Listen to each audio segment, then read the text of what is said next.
Herr Dr. Esberg, Sie waren Vorstand der Philharmoniker von 1997 bis 2014.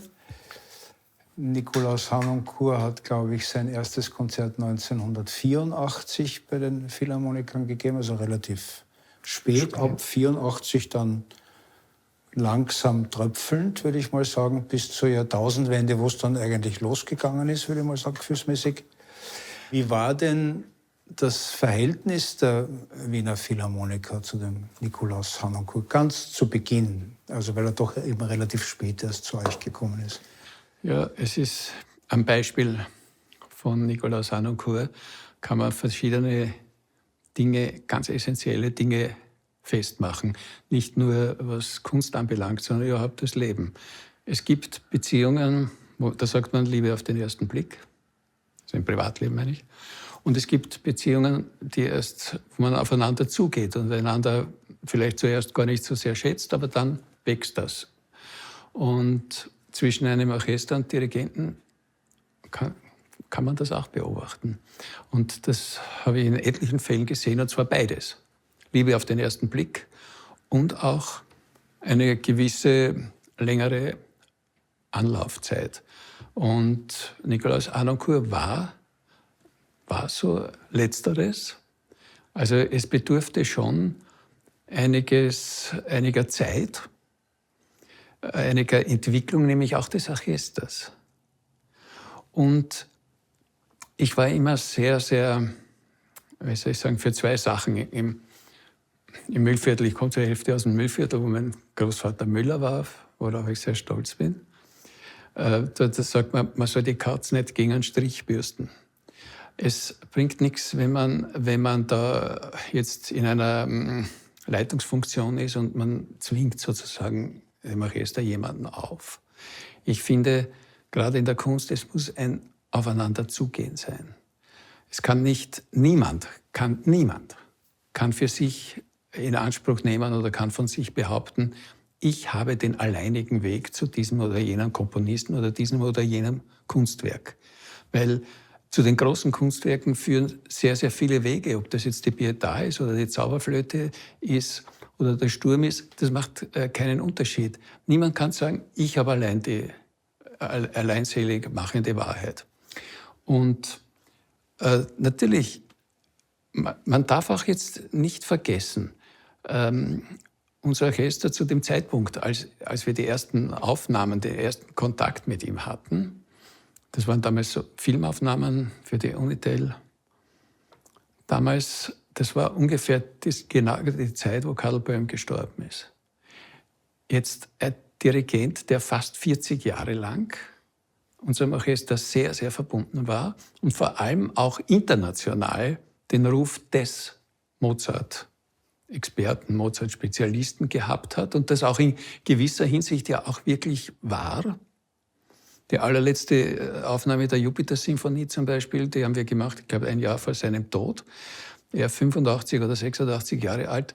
Und dann kommt bei einer Abhörpause, weiß ich noch genau, kommt der damalige Vorstand Altenburger zurück und sagt, der Aufnahmeleiter, wir hatten zweimal das Menuett durchgespielt mit Böhm. Zweimal auf die Sekunde gleich. Also es war auch im Orchester, wie soll ich sagen, verinnerlicht. Dazu kam eine zweite Komponente, die man nicht unterschätzen darf. Harnoncourt damals 52, 53 Jahre alt. Da waren auch noch etliche Studienkollegen im Orchester. Und das ist dann immer so eine eigene Sache, nicht? Man hat studiert, man geht dann auseinander, getrennte Wege. Dann kommt man wieder zusammen, der eine ist Orchestermitglied, der andere ist auf einmal Dirigent und erklärt einem, wie es geht. Hat natürlich es gab keine offenen Streitereien. Aber man hat schon gemerkt, dass ein Teil des Orchesters einfach von einer anderen Überzeugung geprägt war. Noch dazu wusste man ja auch das Verhältnis von Harnoncourt zum Böhm. Gut, das war aber für uns insofern nicht relevant, weil wir ja dadurch, dass wir keinen Chef haben, ohnehin gewohnt sind, Gastdirigenten. Und diesbezüglich muss ich sagen, war das Orchester immer ziemlich gut, weil vor dem Krieg hat es zu Wege gebracht, dass in einer Saison Toscanini und Furtwängler Abo-Mau-Konzerte gehabt haben. Und ich selber habe erlebt in einer Saison Karajan und Bernstein im Abo. Also da hat dieses System schon sehr, sehr große Vorteile. Aber für mich war es wirklich faszinierend auch zu beobachten, wie sehr dieses Verständnis gewachsen ist. Wie gesagt, es war glücklicherweise weder von Altenburger noch von Werner Resl forciert, aber wie man immer näher aufeinander zugekommen ist und natürlich auch, wie sich das Orchester verändert hat. Und je mehr also jüngere Leute gekommen sind, ich habe gespürt, wie direkt er auch junge Menschen ansprechen kann. Und ja, und dann der eigentliche, wie soll ich sagen, der eigentliche Startschuss, wirklich dann der engen Zusammenarbeit, das war, ja, jetzt, ich vermeide das Wort Zufall, weil ich halte es mit Lessing, was heißt, das Wort Zufall ist Gotteslästerung, es gibt keinen Zufall. Carlo Maria Giolini hat alterskrankheitsbedingt absagen müssen, Konzerte. Jetzt, wen tun wir? Damals der Geschäftsführer Peter Becher und ich, was machen wir? Hat er rumgeschaut. Harnoncourt konnte. Und die waren in Zürich und sind dann nach Wien gekommen. Und zur Begrüßung sagte er mir, ja, also ich habe mich bedankt natürlich entsprechend und so. Und dann sagte er, ja, diese Einladung hat jetzt ein Reh das Leben gekostet, weil da auf der Fahrt ist ein Reh ins Auto gesprungen. Es war aber kein, ich weiß nicht, was die alten Griechen gesagt hätten, wenn die Schwalben so geflogen sind oder so, aber es war auf jeden Fall kein schlechtes Omen. Ab dem Zeitpunkt, es war eine äußerst erfolgreiche Zusammenarbeit und sehr gute Konzerte. Und ich war seit 97 Vorstand, aber die Neujahrskonzerte waren schon bis inklusive 2000 vergeben. Und dann war das erste Konzert sozusagen in meiner Funktionszeit war 2001. Und ich habe mir immer gedacht, ich habe schließlich erstens einmal bin ich in dieser Basisdemokratie aufgewachsen. Zweitens habe ich ein Buch geschrieben mit dem Titel Demokratie der Könige.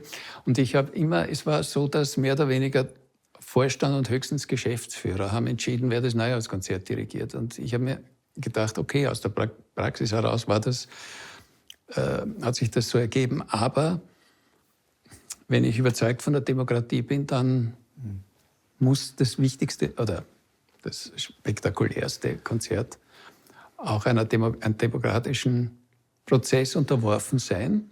Und wir haben über das gesprochen. Und ich habe gleich von vornherein gesagt, es gibt zwei Sachen. Das eine ist, es gibt auf keinen Fall eine Abstimmung, weil egal über wen wir sprechen da über Künstler von absolutem Top-Rang und über die stimmt man nicht ab. Und das Zweite ist, wenn jemals etwas an die Öffentlichkeit gelangt, bevor wir das offiziell bekannt geben, dann mache ich es nie mehr. Das hat über 1,5 Jahre gehalten. Es drang nichts nach außen. Und es war eben wirklich so in der Diskussion, es war am Schluss ganz klar. Es war klar, dass wir ihn einladen werden. Und es war das einzige Mal in all den Jahren, dass ich mit ihm am Telefon gesprochen habe, weil telefonieren hat er grundsätzlich abgelehnt und im Prinzip nur seiner Frau Alice überlassen. Und da habe ich gesagt, bitte heute eine Ausnahme, heute möchte ich mit ihm sprechen.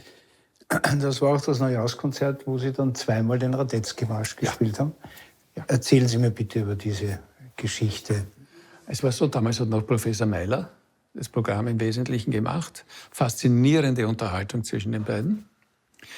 Und er hat von vornherein eine Sache gesagt, er möchte den Radetzky-Marsch, möchte er spielen, und zwar in der Originalinstrumentation, die anders ist als die Bearbeitung oder das Arrangement von Schönherr, das wir normalerweise spielen. Das ist viel zarter, viel durchsichtiger. Und er möchte das am Anfang.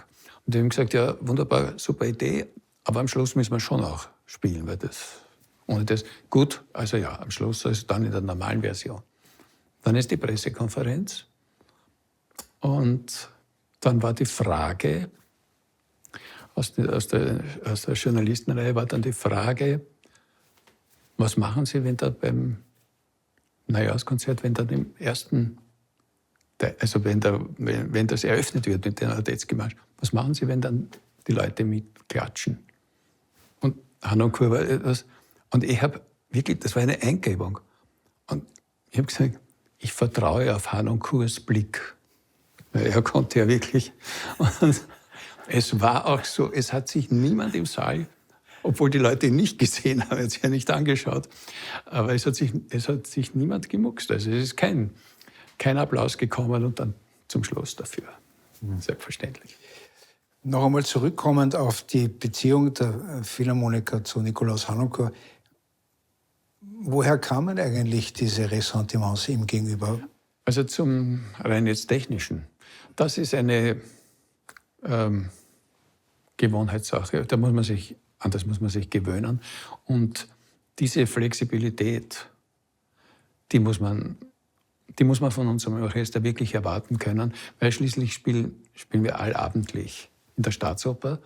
Und da muss man auch, Oper ist Musiktheater, auf der Bühne ist ständig was los und man muss immer permanent reagieren. Und deswegen, das ist eine Frage auch des Wollens. Und das war durchaus gegeben, man weiß das schon und man kennt sich aus. Man konnte ihn lesen.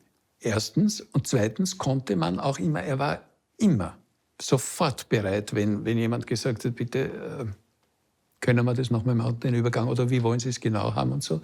Da war er immer, hat sofort auch verstanden, was Orchestermusiker brauchen. Und eines war natürlich, wie gesagt, am Anfang diese musikalische Geprägtheit, würde ich jetzt auch sagen, gerade was Mozart anbelangt von Karl Böhm. Das hat natürlich gewisse Verwerfungen gegeben, aber er war immer von einer, und ich kann es wirklich sagen, weil ich von Anfang an dabei war, von einer äußerst wirklich, also gar nicht jetzt sich irgendwie gezwungen, Selbstbeherrschung, sondern er war immer ganz, ganz korrekt und nett. Und ich habe ihn dann später, wie ich dann Vorstand wurde, einmal auf das angesprochen. Und da habe ich gesagt, ja, mir hat das immer imponiert, weil es waren manche Situationen ja nicht ganz leicht, wie Sie da immer, wie Sie souverän und auch ohne irgendeine Aggression oder was auf das eingegangen sind. Und da hat er mir gesagt, ja, er war 17 Jahre lang Cellist bei den Wiener Symphonikern und er hat da manche Sachen erlebt von Dirigenten. Die wären zwar heute undenkbar, damals waren sie zum Teil noch gang und gäbe. Und da hat er mir gesagt, er hat sich geschworen, er wird nie in dieser Weise jemals agieren. Und das hat er wirklich eingehalten. Ja. Und man muss ja auch sagen, dass ja die Liebe, die zwar spät entstanden ist, glaube ich, zwischen den Philharmonikern und ihm, aber die war ja dann doch ziemlich innig. Also ich habe schon das Gefühl gehabt, dass das Orchester mit ihm zusammen, also ich habe selbst viel gedreht, auch mit ihnen, dass da schon ein äußerst gutes Verständnis dann da war. Ja, es war eben dieses wirklich aufeinander zugehen, auch von beiden Seiten wollen. Und natürlich war auch immer eine ganz große Hilfe, dass er eben so lange Orchestermusiker war und genau gewusst hat, wann wird eine Stimmung, wann wird es wirklich kritisch. Und zwar, weil etwas schwierig ist, oder es kann Spannungsmomente geben, die haben nichts jetzt persönlich zu tun, sondern die liegen im Werk begründet. Oder so. Und er hat genau gewusst, worauf es ankommt. Es war zum Beispiel für ihn, war es immer sehr, sehr... er hat einen Standardspruch gehabt, das klingt jetzt so ein bisschen, das ist nicht so bedeutend. Aber wenn er was gesagt hat, wir haben eingezeichnet Dinge. Oder der Konzertmeister gesagt hat, mach mal einen anderen Strich. Ja? Dass er dann gesagt, sind Sie mit den Büroarbeiten fertig? Das ist nur eine Kleinigkeit. Aber es bedeutet, ich nehme es auf der einen Seite ernst, aber bitte tut euch jetzt nicht an dem jetzt festklammern und tut da zu viel Zeit verschwenden. Ihr müsst, es kommt darauf an, dass wir uns verstehen, was wir musikalisch wollen und nicht, wie jetzt die technischen Details ausschauen. Obwohl er war ja natürlich immer wahnsinnig gut vorbereitet, nicht? Ja, extrem. Und er ist natürlich auch mit eigenem Notenmaterial gekommen und mit eigenen Strichen. Und die waren zum Teil natürlich auch sehr, sehr entgegengesetzt dem, was wir gewohnt waren. Aber wie gesagt, wie dann immer mehr und mehr auch von den jungen Kollegen, ich habe das sehr bemerkt, also wie sehr ihnen imponiert hat und wie sehr er sie auch angesprochen hat. Und was jetzt die Zusammenarbeit anbelangt, im Grunde genommen, so lang war es nicht. Er ist, glaube ich, 1969 von den Symphonikern weggegangen und unsere erste Zusammenarbeit war dann 81 oder 82, also gar nicht so viel später. Und dann, wie gesagt, so diese behutsame Annäherung. Und ich war immer davon überzeugt, und auch damals Peter Becher als Geschäftsführer, wir waren immer überzeugt, wir kommen zusammen und es wird eine ganz tolle Zusammenarbeit, aber es ist wirklich wichtig in einer Demokratie, dass man die Balance findet. Die Menschen wollen auf der einen Seite die Freiheit, das ist ja das Wesen auch der Demokratie, auf der anderen Seite natürlich bis zu einem gewissen Grad auch wollen sie geführt werden.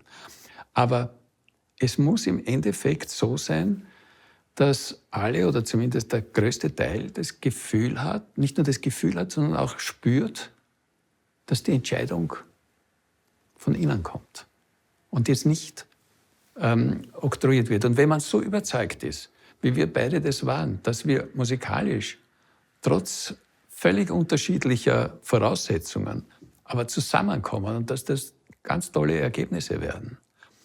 Wenn man diese Überzeugung verinnerlicht hat, und eben in einer Führungsposition ist, dann bringt man es auch rüber.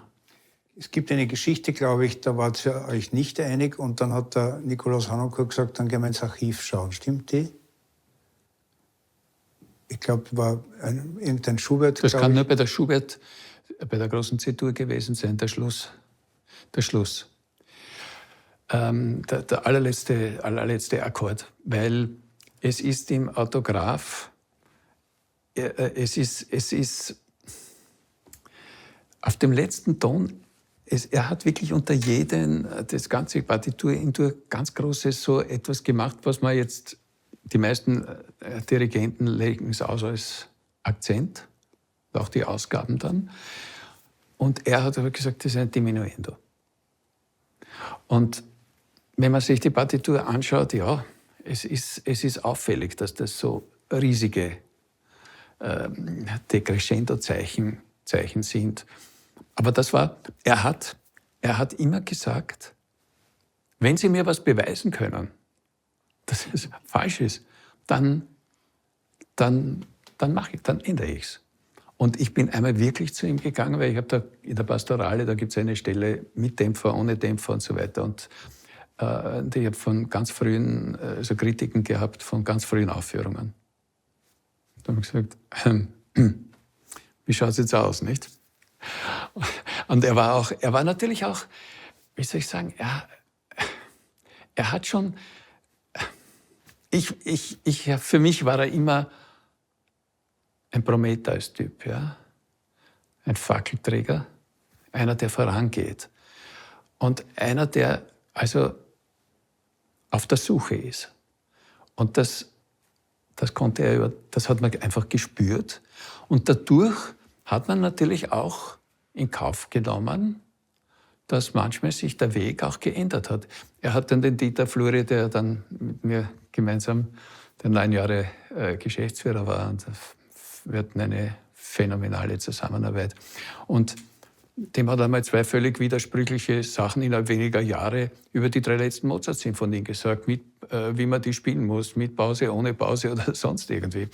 Und nur, er war sowohl von dem einen Weg damals überzeugt, wirklich überzeugt und konnte das auch so rüberbringen. Und dann auch das Gegenteil. Das hat mich ein bisschen erinnert an diesen berühmten Ausspruch von Konrad Adenauer, was interessieren mich die Sachen, die ich gestern gesagt Genau. habe. Ja, Ja.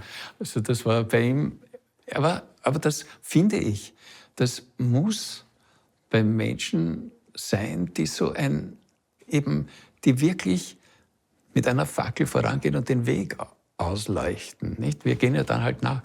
Aber er selber hat auch, und das ist ja die Grundvoraussetzung, er selber ist ja den Weg nachgegangen oder versucht, den Weg zu verstehen, den eben Haydn, Mozart, Beethoven, Schubert und so weiter, den diese Genies für uns alle gegangen sind. Und dass er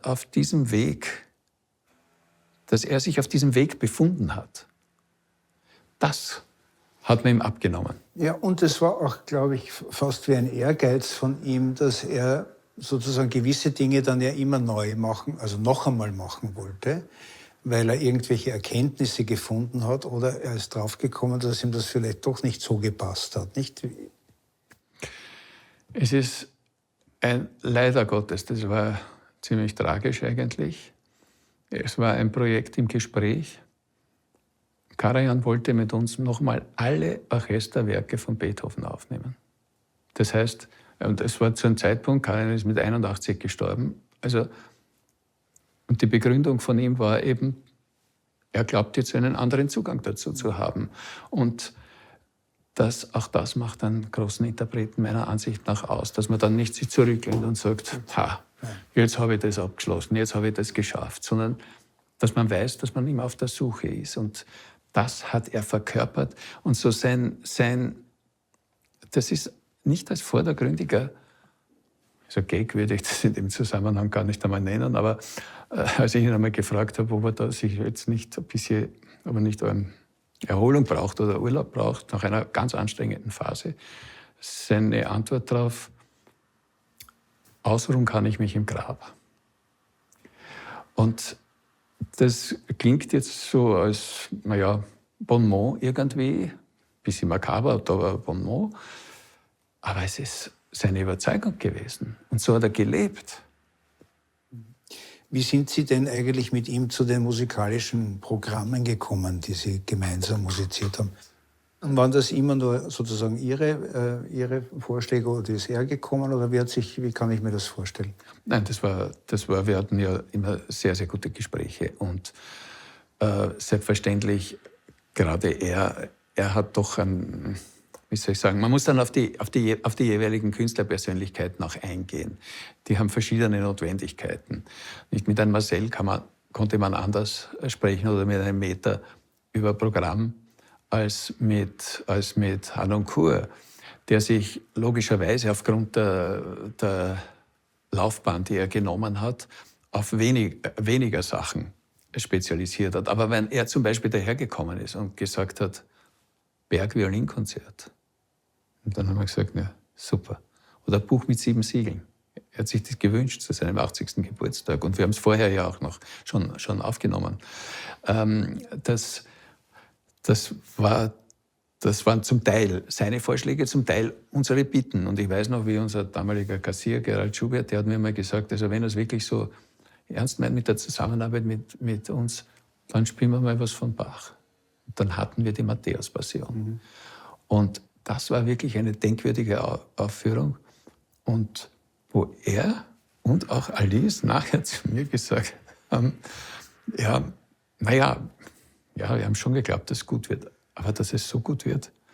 Also mit anderen Worten, es ist nicht so sehr das Instrumentarium, sondern es ist die Bereitschaft, natürlich das Können, ich muss mir einstellen können, und auch die Bereitschaft. Es ist ein bisschen so wie die berühmte Geschichte von Jascha Heifetz, wo nach einem Konzert, der König der Geiger, nicht? Und nach einem Konzert ist eine Verehrerin zu ihm gegangen und hat geschwärmt und Meister ihre Geige. Und er hat das Instrument genommen. Wie ihre Geige klingt und ich höre nichts. Also es kommt sehr, sehr darauf an, wie man sich auf etwas erstens einmal einstellen kann und zweitens einstellen will.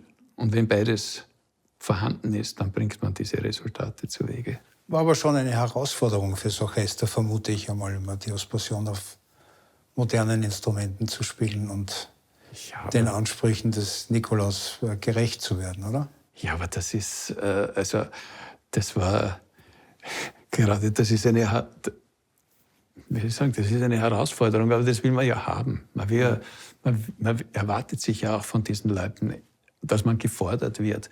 Es ist nur eine Sache, die ist nicht gegangen. Das war in Salzburg einmal bei den Festspielen die Zauberflöte, auch mit Originalinstrumenten. Und das ist eine rein technische Angelegenheit, weil das geht nicht. Wir können nicht von dem Arbeitsanfall und den Verpflichtungen, die wir in Salzburg haben, können wir jetzt nicht eine Gruppe herauslösen und sagen, ihr spielt jetzt den ganzen Monat nur die Zauberflöte. Und auf der anderen Seite, das wäre künstlerisch verantwortungslos, dass man sagt, wir spielen am Vormittag eine Probe mit diesen Instrumenten, spielen wir die Zauberflöte und am Abend desselben Tages spielen wir Puccini auf modernen Instrumenten.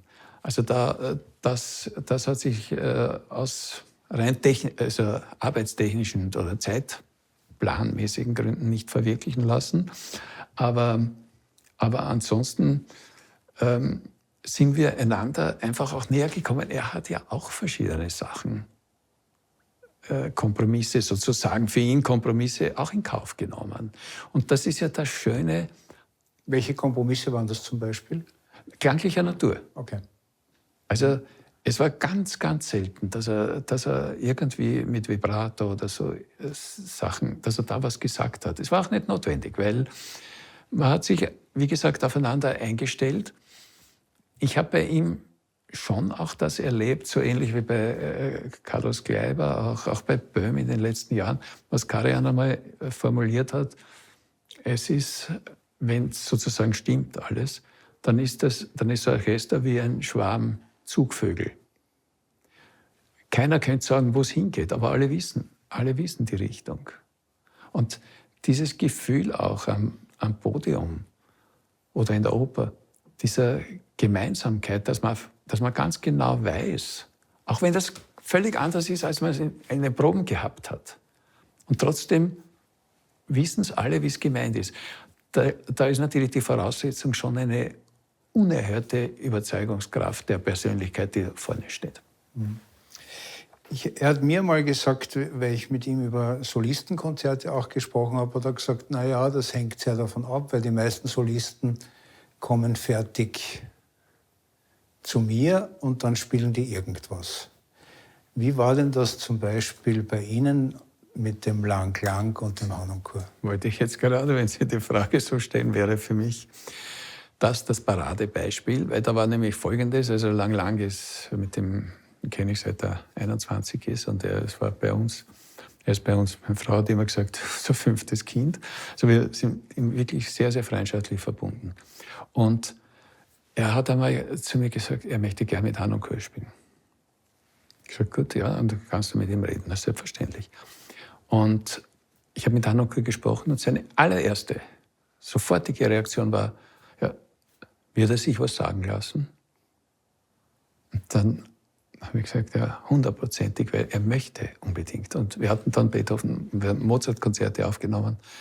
Und es war auch das zu erleben, ja, wie die beiden, die generationsmäßig sehr weit auseinander sind, wie die beiden sich da verständigt haben und auch wie Lang Lang, für den es ja keine Grenzen gibt, technischer Natur, wie der selbstverständlich auf das alles eingegangen ist.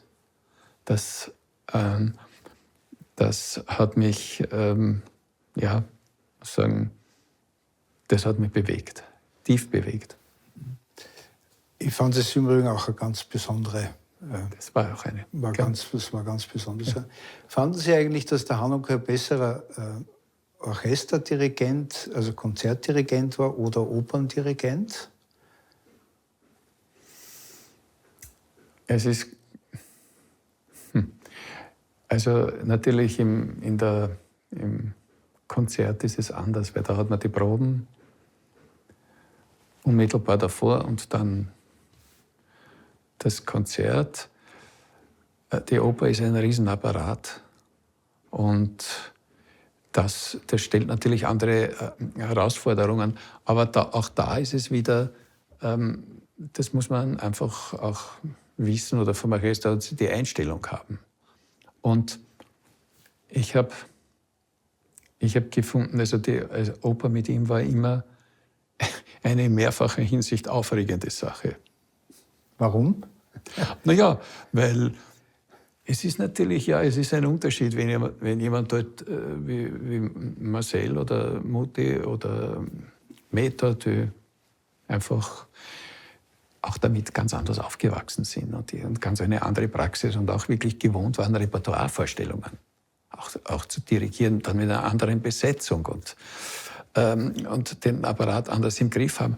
Aber ich habe mit Harnoncourt, das war, also für mich war immer, so bin ich aufgewachsen und ich hoffe, wird auch weiter so beibehalten. Ich habe das so erlebt, also als quasi eisernes Gesetz.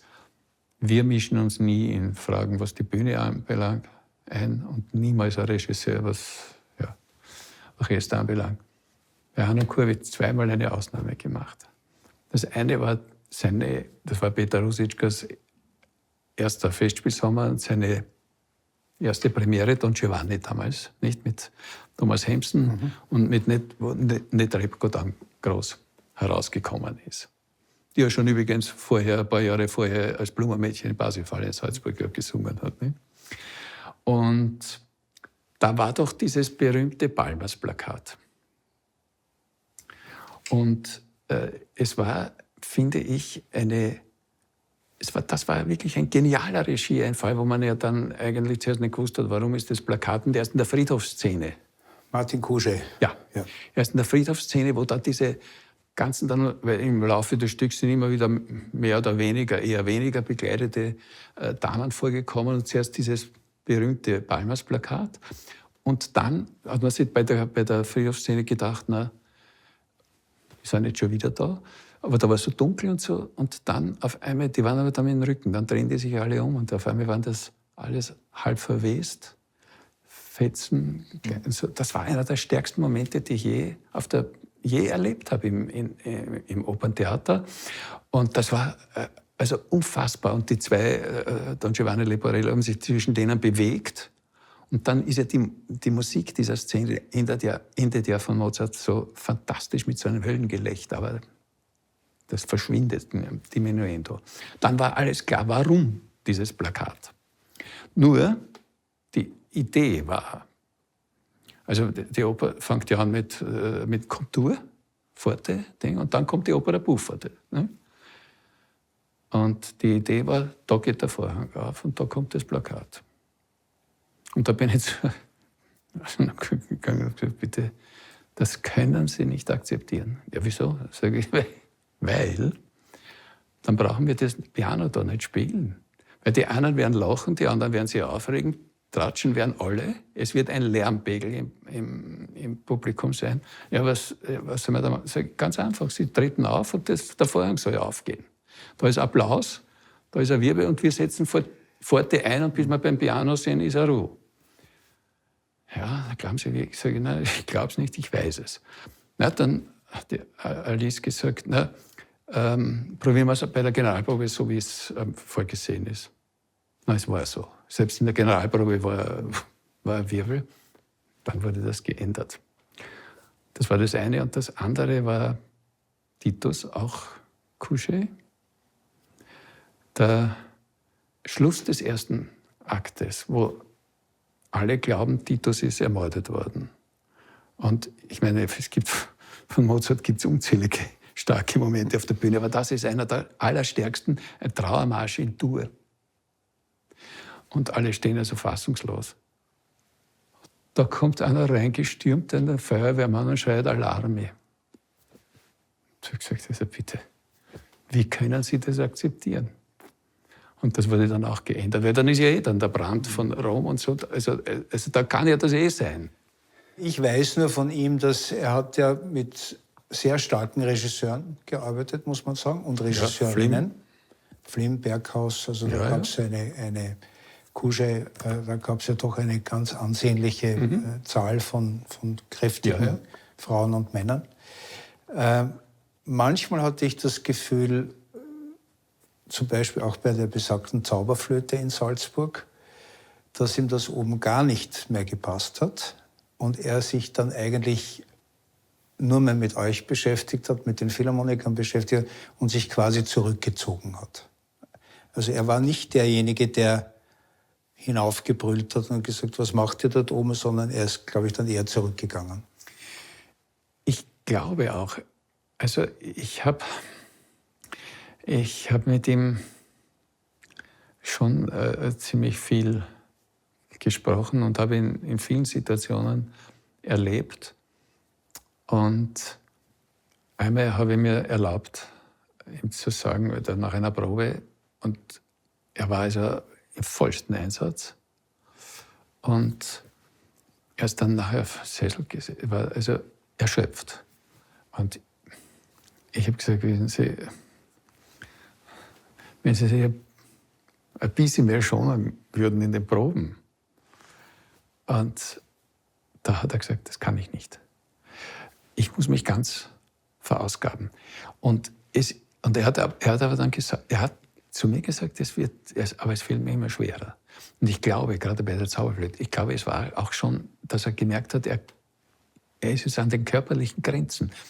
Eben dadurch, dass das hat ihm wirklich gefehlt, eben weil er nicht aufgewachsen ist als Dirigent.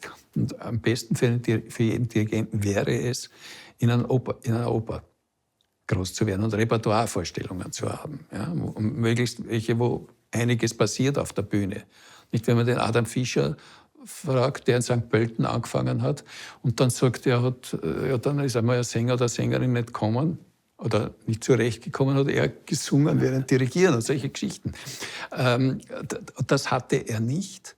Und er musste dann eigentlich auch ein bisschen seine Kräfte einteilen, trotz allem. Und wie gesagt, er konnte sich nur voll verausgaben. Und im Orchester hat er damit noch immer genug bewirkt. Nicht? Ja, es ist diese, wie soll ich sagen, diese Lava oder Glut, mit der er für die Musik gebrannt hat. Das hat er nach außen transportiert. Wie das geht, das kann man nicht sagen. Nicht? Ich meine, ich habe ja erlebt, Karajan, der keinen Schritt mehr gehen konnte allein und das ganze Orchester im Griff gehabt hat, spielend. Oder Böhm, der sich kaum erinnert, der sitzend dort gesessen ist und hat trotzdem genau gewusst, was es geht. Sándor Weg, der überhaupt nicht dirigieren konnte. Und trotzdem haben wir Resultate erreicht, dass Carlos Kleiber zu mir gesagt hat, so Mozart hat er so noch nie erlebt. Und bei ihm war es einfach so, diese Überzeugung, nicht? Es gibt ja einen Spruch von ihm, es gibt viele Sprüche von ihm, sehr markante, Bruckner ist wie Mondgestein, einer seiner größten Aussprüche, finde ich. Aber auch, dass die Kunst ist die Nabelschnur zum Göttlichen, nicht? Und das er brauchte das nicht sagen, er hat es auch nicht gesagt. Aber das hat man, also nicht gesagt, er hat es nie in einer Probe gesagt zu uns. Aber man hat es gespürt, dass er das lebt. Gibt es eigentlich etwas, wo Sie der Meinung sind, dass er sich geirrt hat, und zwar bleibend geirrt hat, musikalisch? Er hat einmal irgendwas mit Farben und solche Sachen, da hat er was, wo ich war nicht der Einzige, der sich bemüht hat, da irgendwelche Quellen zu finden. Das ist mir nicht gelungen. Ich weiß nicht, wo er das her hat oder ob er sich das nur ausgedacht hat. Also es hat schon manche Sachen gegeben, wo man sich fragt, naja, gut. Oder für mich, also was ich nie nachvollziehen konnte, war in der Zauberflöte das Auftrittslied des Papageno. Warum in der dritten Strophe das auf einmal, warum der da-ra-dam auf einmal singen muss, das konnte ich nie nachvollziehen. Und da war ich aber auch nicht der Einzige.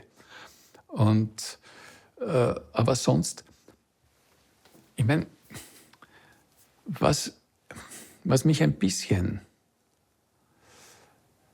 sagen wir, aber auch das macht eine so markante Persönlichkeit ja aus, dass sie Wege geht oder Ausdrucksmöglichkeiten findet, die sind so derart individuell, dass es manchmal in Bereiche geht, wo man persönlich dann nicht ganz mitkommt. Also für mich war, ich konnte, es war die Eröffnung des Hauses für Mozart, war damals mit ihm und Figaro.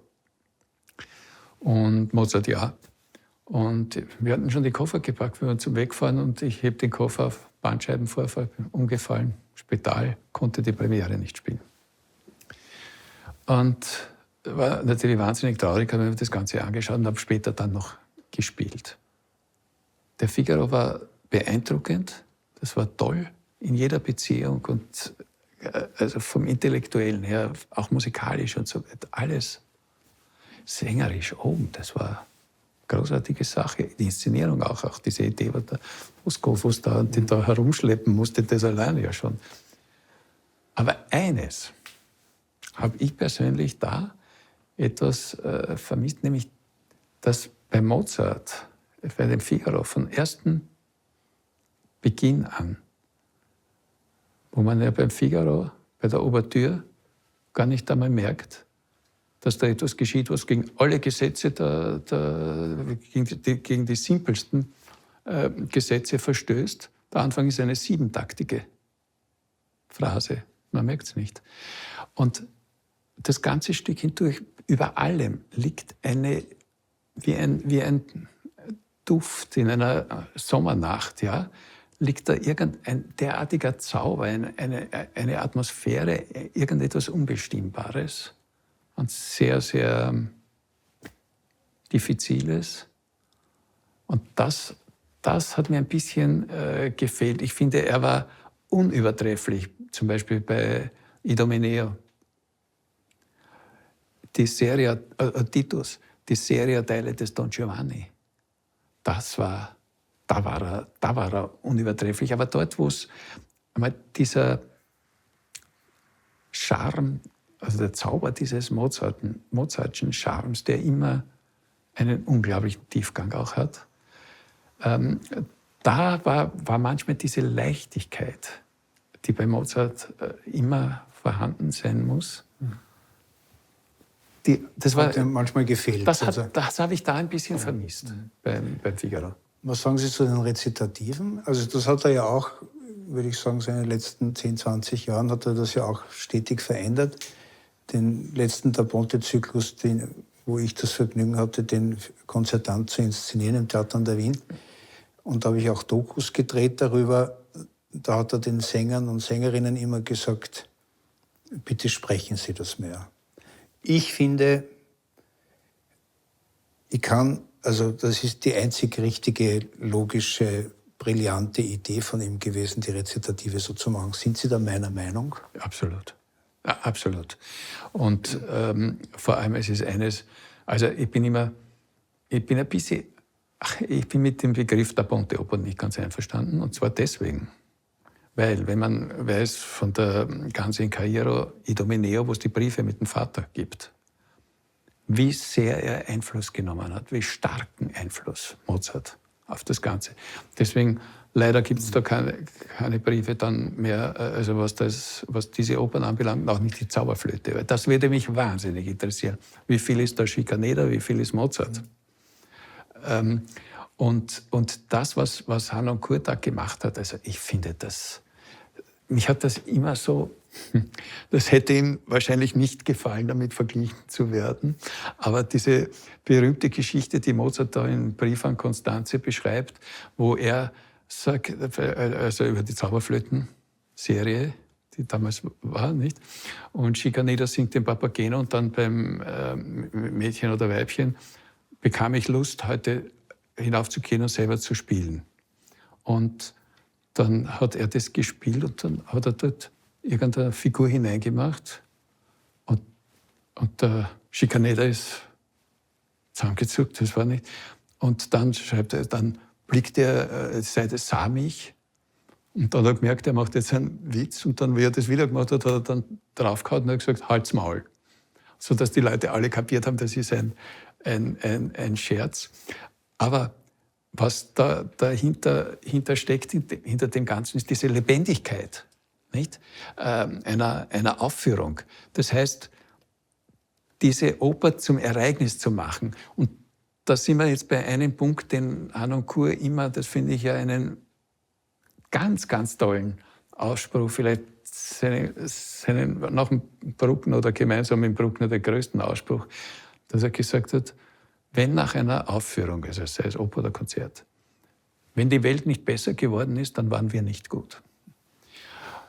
Das ist die Maßlosigkeit, die Kunst eigentlich fordert. Nämlich Maßlosigkeit. Das ist die einzige Form, finde ich, wo es eben keine Probleme in Bezug auf Nachhaltigkeit gibt, wenn man es noch und noch und noch steigert. Und das hat er gelebt. Und deswegen, für mich war das auch, und er mit dem unvergesslichen Franz Bartholomä zusammen, das war schon auch ein Erlebnis auch für sich, wie die gearbeitet haben, gerade an solchen Rezitativen. Und wenn man die Briefe kennt, die Mozart über den Idomeneo geschrieben hat, aus München, an den Vater, heute würde man sagen, also braucht man gar nicht darüber diskutieren, Work in Progress. Ich weiß nur von ihm, dass er meinte, dass der Idomeneo eigentlich die perfekteste Oper Mozart sei. Ja, der Idomeneo hat, glaube ich, von allen Mozart-Opern Harnoncourts Charakter am meisten entsprochen. Da war es überhaupt die ideale Kombination und das mitzuerleben. Wie gesagt, ich habe die Mozart-Briefe alle und immer wieder auch gelesen. Und das dann zu erleben, ich habe den Idomeneo mit ihm gespielt und da hat man sich dann wirklich vorstellen können, ein bisschen, ja, das ist halt Vorstellung, aber so könnte es ungefähr gewesen sein. Also eine Entdeckungsreise. Und deswegen, also diese Entdeckungsreise wäre weitergegangen, wenn er 120 Jahre alt geworden wäre. Er hätte immer wieder die Rezitative anders gemacht. Als abschließende Frage, ohne Alice Harnoncourt?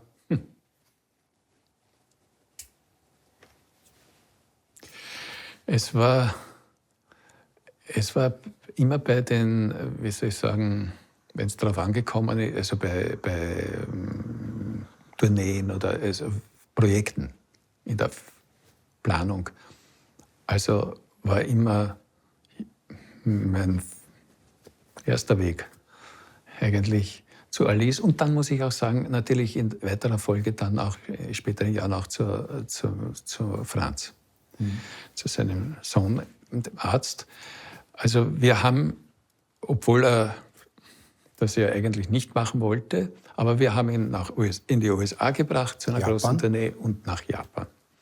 Und es war beide Male, es war sozusagen die Bedingung, Conditio sine qua non. Franz muss mit.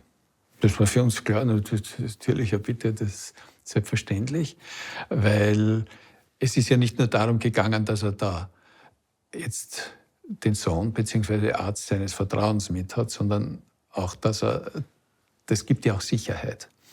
Aber mit Alice war es natürlich so, dass man mit ihr wirklich die Sachen so weit konkretisieren konnte schon. Beziehungsweise, dass sie vorher schon gewusst hat, ganz genau, wie er reagieren wird und wie er denken wird. Ich war leider nicht dabei, aber ich glaube, die Monika beschreibt das. Diese eine Szene bei einer Probe, wo dann irgendwie dann gesagt hat, ja, ist jetzt eigentlich Mittagspause. Und er hat gesagt, Alice, habe ich jetzt Hunger? Das ist auch etwas, ich glaube nicht, ja, er hat schon ein bisschen immer wieder, schon ein wenig kokettiert, ohne es zu zeigen. Aber es hat einer Grundeinstellung entsprochen. Er hat übrigens einmal zu einem, ich glaube zum 70. Geburtstag, da hat er sein Vater hat ein Ritter-Epos oder so irgendwas gedichtet. Das wurde aufgeführt und er hat da. Und ich habe nachher zu ihm gesagt, das war schauspielerisch, aber sehr gut. Sie sind ein guter Schauspieler. Und er hat völlig ernsthaft gesagt, ja, ich wäre ein guter Komödiant geworden.